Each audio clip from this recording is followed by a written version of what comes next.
आज की खास मुलाकात में हमारे साथ मौजूद हैं विपुल बाली जी, प्रोविंशियल प्रेसिडेंट यूथ विंग अपनी पार्टी। सर स्वागत है आपका न्यूज़ सर इंडिया में। शुक्रिया डैंग साहब। विपुल जी, ये जो आपका पॉलिटिकल जो करियर आपका शुरू हुआ, आम आदमी पार्टी से आप पहले ताल्लुक़ रखते थे, आज अफसोस तो नहीं होता इस बात का कि आम आदमी पार्टी का दामन छोड़ करके आपने अपनी पार्टी का दामन थामा था और आज का जो जम्मू कश्मीर का ग्राफ है आम आदमी पार्टी का वो काफ़ी हाई है और लोगों में क्रेज़ सा बन पड़ा है आम आदमी पार्टी का? देखिए, अफसोस की कोई बात नहीं। अफसोस तब होता है डैंग साहब कि जब उन्होंने जम्मू कश्मीर के लिए कुछ किया हो। पीछे डीडीसी चुनाव हुए, पंचायती चुनाव हुए, कॉरपोरेशन के चुनाव, वो गायब रहे। और जो पॉलिटिकल प्रोसेस जम्मू कश्मीर में बंद था वो अपनी पार्टी ने शुरू किया। जब धारा 370 टूटी, हर मुद्दे पे अरविंद केजरीवाल भाजपा का विरोध करते रहे। वाहिद एक 370 का मुद्दा था जिसमें अरविंद केजरीवाल ने उनको सपोर्ट किया।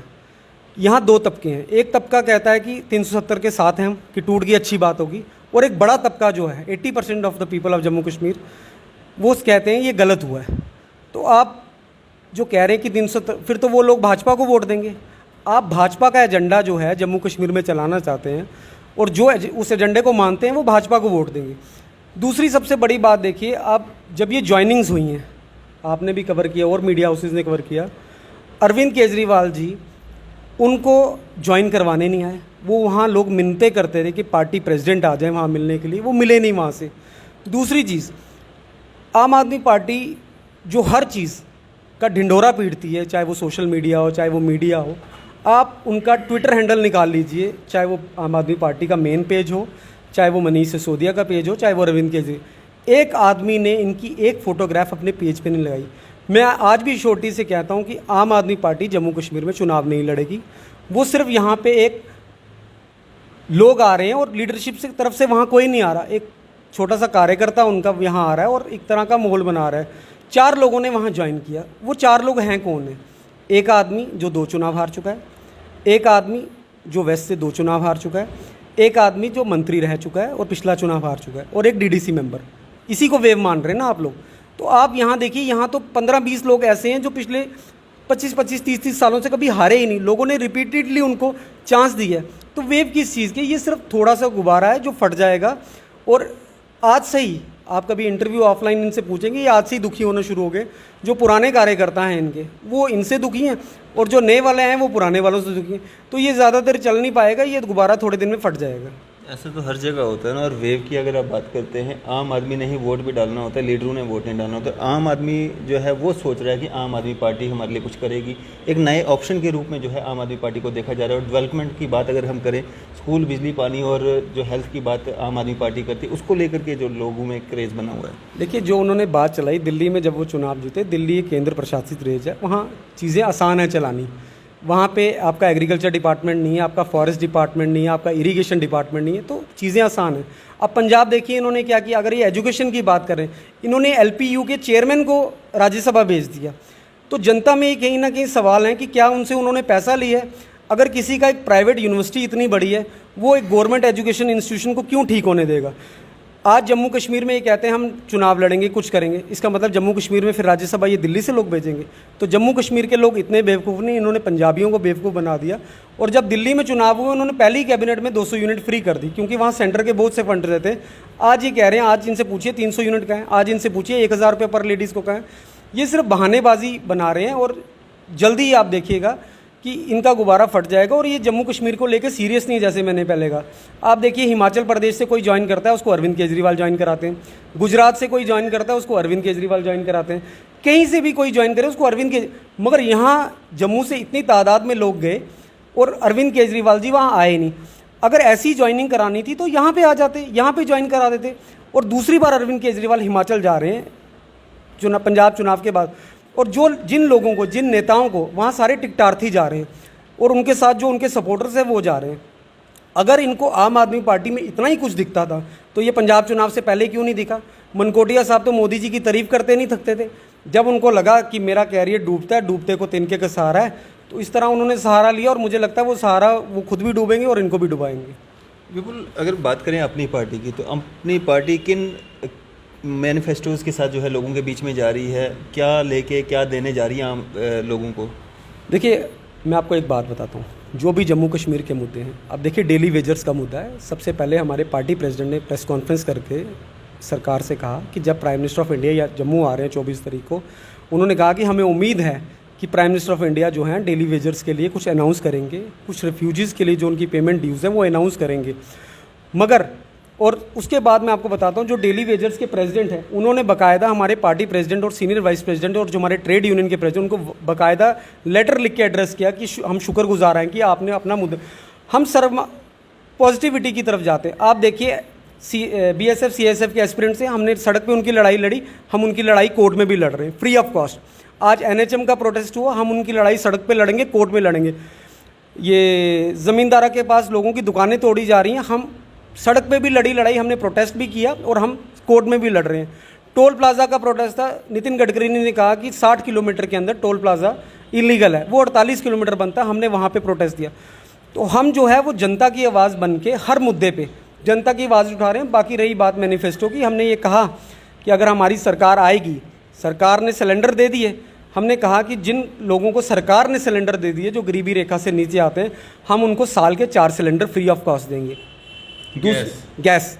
दूसरी चीज़ हमने ये कही कि जिन लोगों को ऑलरेडी लोगों ने पेंशन, सरकार ने पेंशन लगाई है और जिनकी एलिजिबिलिटी बनती है, हम उनको 1000 से 5000 करें, क्योंकि आज महंगाई इतनी बढ़ गई है कि 1000 रुपये की तो दवाई नहीं महीने का दे। तीसरा हमने कहा कि जो बिजली है वो जम्मू कश्मीर में पैदा होती है, हम गर्मियों में जम्मू में 500 यूनिट और सर्दियों में श्रीनगर में 500 यूनिट और सर्दियों में जम्मू में 300 यूनिट और कश्मीर में सर्दियों में 500 यूनिट देंगे। तो ये जो बातें हैं ये हमारा जो है डेवलपमेंट और इकोनॉमिक रिफॉर्म करने के लिए, क्योंकि जम्मू कश्मीर धारा 370 टूटने के बाद एक बड़े इकोनॉमिक क्राइसिस से जूझ रहा है। अल्ताफ़ बुखारी जी ने उसका बीड़ा उठाया और उसको प्रूव करके दिया कि हम ये लोगों की बात करेंगे। और दूसरी बात मैं आपको बताता हूँ, जो भी इकोनॉमिक वीकर सेक्शन है, चाहे वो डेली वेजर हो, चाहे वो NHM हो, चाहे वो रेफ्यूजीज़ हों, बुखारी साहब ने उन सब की आवाज़ उठाई और प्राइम मिनिस्टर ऑफ इंडिया से भी उसकी बात करने की कोशिश की। जी, तो अगर हम बात करें अपनी पार्टी की, आप भी तो उसी पैटर्न पे चल रहे हैं ना, जिस तरह से आम आदमी पार्टी जो फ्री दे रही है, बिजली पानी और गैस, आप इसमें एक एडिशन कर रहे हैं। नहीं, फ्री मैं आपको बताता हूँ, इसमें 2 चीज़ें फ़र्क हैं। जो वो कर रहे हैं ना, उसको मैं फ्रॉड कहूँगा। फ्रॉड किस तरह कहूँगा? अब देखिए, पहला उन्होंने दिल्ली में कहा कि 200 यूनिट बिजली हम फ्री देंगे। अब उसमें अगर मेरे जैसे आदमी का 205 यूनिट बिल आता है तो आई हैव टू पे फुल अमाउंट। दूसरी चीज़, पंजाब में इन्होंने कहा 300 यूनिट देंगे, अगर किसी का 301 यूनिट आ गया तो वो उसको पूरा 301 यूनिट का बिल देना है। हमने कहा हम 500 यूनिट जो फ्री देंगे, अगर किसी का 501 यूनिट आ रहा है उसको सिर्फ 1 यूनिट का पैसा। दोनों चीज़ में पैटर्न में फ़र्क है। अगर कॉपी करने की बात होती, वो दिल्ली में 2500 रुपये पेंशन दे रहे हैं, हम 5000 रुपये बोल रहे हैं। उन्होंने सिलेंडर की बात नहीं की, हम सिलेंडर की बात कर रहे हैं। उन्होंने डेली वेजर्स की बात नहीं की, उन्होंने डेली वेजर को पहले कैबिनेट में कहा हम पक्का करेंगे, अब उसको कैंसिल कर दिया और 1 साल की extension they the daily wagers को। तो वो जो कर रहे हैं वो सिर्फ झूठ का कर रहे हैं और झूठ का पुलिंदा जो है उनका फट जाएगा थोड़ी देर में, आप देखिएगा इस चीज़ को। तो अपनी पार्टी के लिए भी लोगों का ये मानना है कि ये बीजेपी की बी पार्ट है, ऐसा क्यों?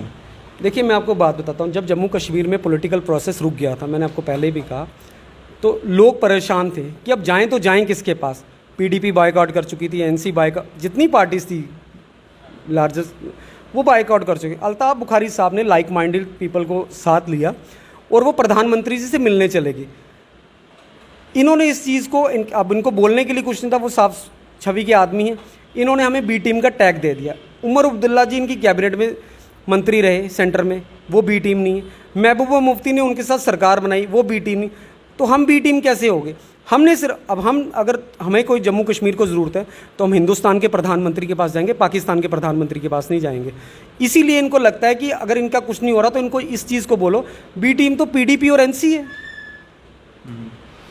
तो फिर कैसे, मतलब इस छवि को, जो ये छवि बनी हुई है और लोगों के दिलों में जो ये कामयाब हुए हैं, वो लोग जो चाहते थे कि अपनी पार्टी को जो है बी टीम कहलवाया जाए, और लोगों के दिलों में वो चीज़ घर कर गई है कि अपनी पार्टी जो है ये भाजपा की बी टीम है, तो उस छवि को कैसे सुधारेंगे? देखिए, मैं आपको एक बात बताता हूँ। बुखारी साहब कहते हैं कि गवर्नमेंट ऑफ इंडिया जो अच्छा काम करेगी हम उसको वेलकम करेंगे, और कोई भी सरकार कोई अच्छा काम करेगी हम उसका वेलकम करेंगे, और जो गलत करेगी उसका विरोध करेंगे। मगर ये जो विरोधी हैं ये सिर्फ विरोध करना जानते हैं, इनको जनता से कोई लेना देना है नहीं। और आहिस्ता आहिस्ता ये चीज़ें लोगों में ख़त्म हो चुकी है। सिर्फ पॉलिटिशियन अपने मुंह से बोल रहे, जनता आज की डेट में नहीं बोल रही। आप बताइए, जिन एचएम के लिए हमने प्रोटेस्ट किया, जिन्हें डंडे खाए, वो हमें बी टीम बोलेंगे? जिन सीआई से बीएसएफ को हमने कोर्ट से स्टे लेके दिया, वो हमें बी टीम बोलेंगे? जिन रिफ्यूजीज़ की हम आवाज़ उठा रहे हैं, वो हमें बी टीम बोलेंगे? जिन जेंटल सर्जन की हमने कोर्ट में सड़कों पे डंडे खाए, वो हमें? ये सिर्फ नेता बोल रहे हैं। और ये बीजेपी को भी सूट करता है कि अगर इनको बी टीम बोलो, ये नीचे रहें। जो बौखलाहट है वो बीजेपी में है, क्योंकि बड़ा एक तबका, चाहे वो बीएसएफ हो, चाहे वो रिफ्यूजीज़ हों, चाहे वो डेंटल सर्जन हो, चाहे वो एनएचएम वाले, वो इनके खिलाफ हैं। तो बीजेपी को लग रहा है कि अगर अपोजिशन बोल रहा है इनको बी टीम, और इसका कहीं सेटबैक पार्टी को हो रहा है, बी टीम वाली कोई बात नहीं, हम हर बात का विरोध सड़क पे, कोर्ट में, हर तरीके से कर रहे हैं। जनता अब ये समझ चुकी है कि, और मैं आपको आपके माध्यम से एक बात और बता दूं, जब चुनाव आएंगे तो जम्मू कश्मीर अपनी पार्टी जो है वो सिंगल लार्जेस्ट पार्टी बन के आएगी। मैं मीडिया के माध्यम से एक चीज़ और बताना चाहता हूँ, अगर आप किसी पार्टी की वेव मानते हैं, आप देखिए श्रीनगर में डीडीसी चेयरमैन हमारा, वाइस चेयरमैन हमारा, श्रीनगर में मेयर हमारा, शोपियां में चेयरमैन हमारा, शोपियां में वाइस चेयरमैन हमारा, अनंतनाग की म्यूनसिपलिटी हमारे पास, बारामूला की म्यूनसिपलिटी हमारे पास, किश्तवाड़ की म्यूनसिपलिटी हमारे पास, रामगढ़ की म्यूनसिपलिटी हमारे। तो वेव तो हमारी, किसी की वेव कैसे होगी? हाँ, हमें उस तरह का ढिंडोरा पीटना नहीं आता। हम सिर्फ जनता के काम करके, जो बेसिक मुद्दे हैं, जिसको पानी चाहिए, बिजली चाहिए, सड़क चाहिए, रोज़गार चाहिए, हम उन मुद्दों पे बात करेंगे। और जो इस तरह के मुद्दे हैं जो सिर्फ भटकाने का लोगों का काम करता है, उस पर कोई बात नहीं होगी। क्या एक मैसेज देना चाहेंगे आम जनता को? मैं जनता को ये कहना चाहता हूँ कि आपने एनसी, पीडीपी, कांग्रेस, भाजपा को देख लिया, आप जम्मू कश्मीर अपनी पार्टी के साथ जुड़िए और आपके जो बेसिक मुद्दे हैं, और बुखारी साहब हमेशा कहते हैं कि हम लोग जो है वो जनता की सेवा करने के लिए हैं। आप अगर आपका कोई वाकई कोई जेन्युइन काम है, अगर आप नहीं भी जुड़े हैं हमारे साथ, हम तब भी आपके काम करेंगे, चाहे वो आपके गली मोहल्ले के काम हो, नालियों सड़कों के काम हो, बिजली काम हो, हर काम करेंगे। और मैं युवाओं को भी एक बात बताता हूँ, अल्ताफ़ बुखारी जम्मू कश्मीर का लीडिंग बिजनेसमैन, मैं कहूँगा लीडिंग क्या, रैंक 1 बिजनेसमैन है, वो एंटरप्रेन्योर है। वो, उनके पास एक रोड मैप है। अगर वो रोज़गार ना दे पाए, सरकार ना रोज़गार दे पाए, उनके पास एक रोड मैप है कि एंटरप्रेन्योरशिप जो जम्मू कश्मीर में किस तरह राइज़ की जाए, और जो जम्मू कश्मीर नंबर 1 पे आ चुका है अनएम्प्लॉयमेंट, उस अनएम्प्लॉयमेंट को ख़त्म की जाए। चलिए, शुक्रिया हमारे साथ बातचीत करने के लिए। बहुत बहुत शुक्रिया। तो ये थे हमारे साथ विपुल वाली जी, प्रोविंशियल प्रेसिडेंट अपनी पार्टी यूथ विंग। इसी तरह की मजीद अपडेट्स के लिए आप देखते रहे न्यूज़ शहर इंडिया। मैं फैज़ मडैंग, कैमरामैन शाहनवाज के साथ।